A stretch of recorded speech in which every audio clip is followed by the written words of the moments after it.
Welcome to Understanding Blockchain Freedom. My name is Luke Stokes, and today we're going to talk about what is cryptocurrency from a technical perspective. So to explain most of it, I'm actually going to refer you to another video. Anders Brownsworth put together a fantastic video. In just 17 minutes, you can understand what a hash is, how different hashes data can be hashed to create blocks, and how those blocks can be chained together to create a blockchain, and how that blockchain can't be manipulated or changed by anyone without breaking consensus. And so it's a fantastic video. I'm going to link to it in the description. I definitely encourage you to check it out. That will set the groundwork. In just 17 minutes, you can know what this incredible technology is called the blockchain. And I think it will be really in your best interest to watch that video. So from that framework, I want to talk about why there are many different cryptocurrencies out there, many different blockchains out there. They all serve different purposes. Some of them have valuable services, some of them not so much. People just created them and hoping to make a quick buck. And so knowing the difference between the different blockchains, doing your own research, reading the white paper, learning about the team, the development team behind it, the marketing team behind it, the leadership team behind that cryptocurrency project is really important.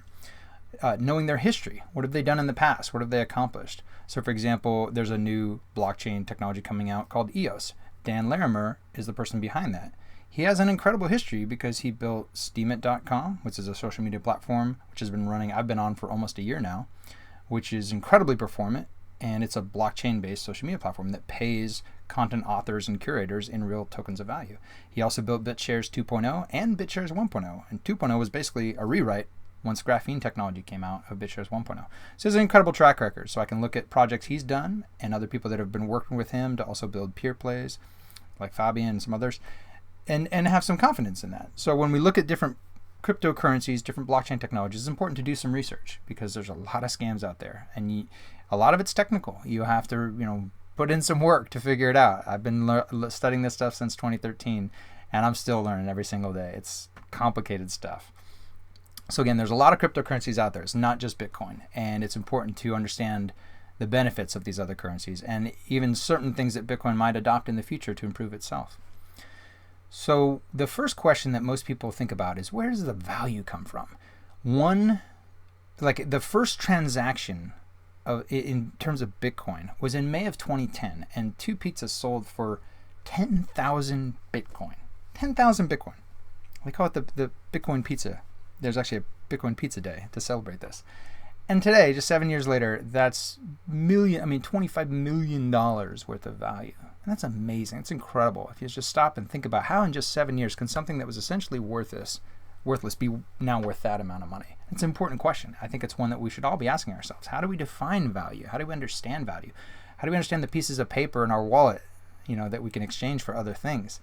And essentially, value can only be defined, as far as I understand it, in the moment of transaction. When something is exchanged between one person and another, that's when you can set a value for it.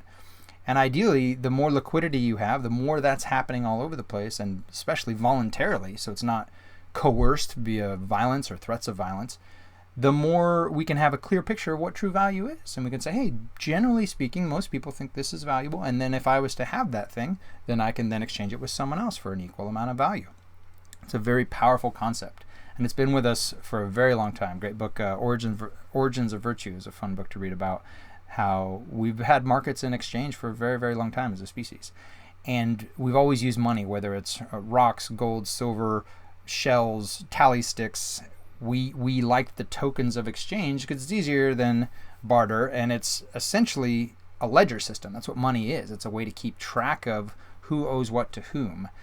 And blockchain technologies are the best ledger technologies ever invented. It's the marriage of data and network. So you never have data without network, and you never have network without data, and it's completely immutable. You can't change any piece of it without everyone else realizing that there's a flaw in the system.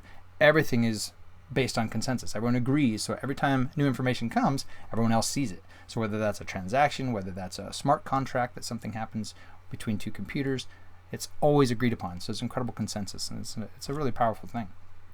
So why this matters so much is if you study the history of currencies, especially fiat currency, and fiat means currency by government decree. It's not backed by anything. There's no other generally accepted store of value that people are relying on. They just say it's worth this, and you have to agree. there's a lot of inflation related to that. The purchasing power of the US dollar, as an example, has gone down a lot. And a lot of that is due to central banking. If you study the history of the central banking from the late 1700s all the way through to the first Bank of the United States and how we shut that down, the second Bank of the United States and how we shut that down, and then into the early 1900s where we had the Federal Reserve as we understand it now, along with federal taxes. Nice little coincidence there, that was the same year. But you start to realize that there are some powerful people controlling what we consider our stores of value in money. And they're manipulating the situation in the system. And we should all be experiencing this incredible benefit of the emergent properties of humanity through technology and advancement and innovation. And I think a lot of that value is being siphoned off the top. We should be experiencing really deflation. But instead, they print $8 trillion in the last 8 years. And so we kind of see a bit of inflation, or sometimes we just kind of stay at par. Well, with that introduction of currency, we should be seeing massive inflation. And we are seeing a lot of inflation. Some of it's even hidden. But we're certainly not seeing the deflation we should be seeing if that manipulation didn't take place. So for me, that's one of the reasons why cryptocurrencies are increasing in value so quickly. Because people are recognizing this is a currency that's unmanipulated, uncontrolled, and anyone in the world can exchange with it. Anyone in the world can hold it. You can cross over borders with it. You can send it to anyone.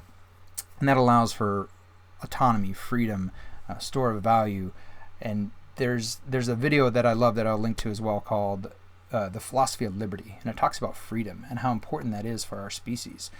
And since 2008, when Bitcoin was first invented, people are starting to wake up to realize, like, wow, these banksters are kind of manipulating the situation, and my whole life might be impacted by their failures.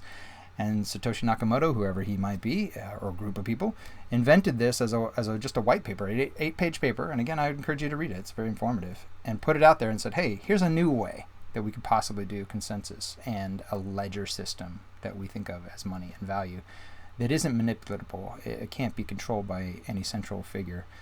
And it's revolutionary. It will change the world in so many incredible ways. And I know many millions and even billions of people that are unbanked right now are going to be able to jump past all of that drama right to controlling their own stores of value and voluntary exchanging with others through a proof of consensus system that is fantastic.